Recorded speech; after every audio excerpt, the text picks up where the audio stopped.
கன்னி ராசி அன்பர்களே வணக்கம். கன்னி ராசி அன்பர்களுக்கு குரு பெயர்ச்சி பலன்களை நாம் பார்க்க போகிறோம். இதுவரை 10ஆம் இடத்தில் இருந்து பலவிதமான செலவுகளை உபத்திரவங்களை கொடுத்த குரு பகவான் தங்களுடைய ராசிக்கு லாபஸ்தானம் செல்கிறார். மிகவும் நன்மை அளிக்கும். கன்னி ராசியினருக்கு குரு 4ஆம் இடத்திற்கும் 7ஆம் இடத்திற்கும் உரியவர். அவர் 3ஆம் பார்வையாக தங்களுடைய தைரியஸ்தானமாகிய விருச்சிக ராசியை பார்க்கிறார். 7ஆம் பார்வையாக புத்திரஸ்தானத்தை பார்க்கிறார். பிள்ளைகள் நன்றாக இருப்பர். வீட்டில் சுபகாரியம் நடைபெறும். கல்யாணம், சீமந்தம் போன்ற நல்ல நிகழ்ச்சிகள் நடைபெறலாம்.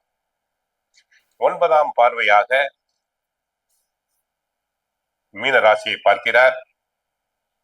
தந்தையார் உடல் ஆரோக்கியமாக இருப்பார். ஆக குரு 11 லாபஸ்தானம் செல்வது நன்மை அளிக்கும். சனி 7இல் கண்ட சனியாக இருக்கிறார். விரயத்தில் கேது, 6ஆம் இடத்தில் ராகு சாதகம். ஆக கண்ட சனி 7இல் உள்ள சனியை குரு 9ஆம் பார்வையாக பார்ப்பதால் கஷ்டங்கள் அனைத்தும் குறையும். நன்மைகள் அதிகரிக்கும்.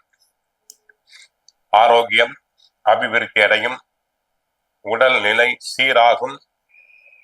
நீண்ட நாள் நோய்வாய்ப்பட்டவர்களுக்கு உடல் ஆரோக்கியம் மேம்படும். கணவர் எப்பொழுதுமே சனி கண்ட சனியாக இருந்தால் கணவருக்கோ மனைவிக்கோ உடல் நலத்தில் அதிருப்தி உண்டாகும். குரு பார்ப்பதால் அனைத்தும் சீராகும். குடும்பத்தில் கணவன் மனைவி ஒற்றுமை ஓங்கும். வீட்டில் சுபகாரியம் நடைபெறும். உத்தியோகத்தை பொறுத்தவரை சிறப்பு அடைவீர். பிறரால் முடிக்க முடியாத வேலைகளை தாங்கள் எளிதாக முடித்து உயர் அதிகாரிகளுடைய பாராட்டுதல்களை பெறுவீர்கள். சிலருக்கு பதவி உயர்வு, இடமாற்றம் உண்டாகும். தொழில் வியாபாரத்தில் நன்றாக இருக்கும். தொழில் அபரிமிதமான வளர்ச்சி உண்டு. ஏற்றுமதி இறக்குமதி தொழில் உள்ள அன்பர்களுக்கு பண வரவுகள் மிகுதியாக இருக்கும். ஷேர் மார்க்கெட், தரகு கமிஷன் ஏஜென்சி, தகவல் தொடர்பு போன்ற துறையில் உள்ளோருக்கு, ஐடி துறையில் உள்ளோருக்கு நன்மைகள் அதிகரிக்கும். கலைத்துறை அன்பர்களுக்கு லாபம் பெருகும்.